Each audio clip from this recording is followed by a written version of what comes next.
So ito mga idol, no, sa unang tingin akalain mo na ito ay isang malaking puno ng gabi. Pero ang totoo niyan mga idol, meron kasing mga kahawig nito na pwede makain yung kanyang laman ba.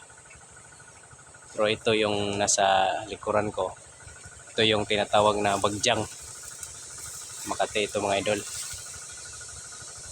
pag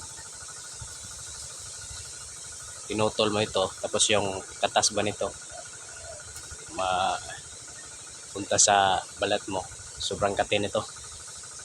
At saka yung ano lang nito mga idol, yung gamot ba, pag na accidentally na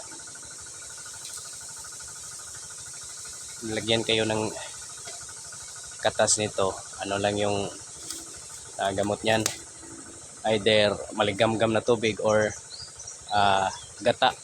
So yun lang ang ano mo sa portion na lagyan ng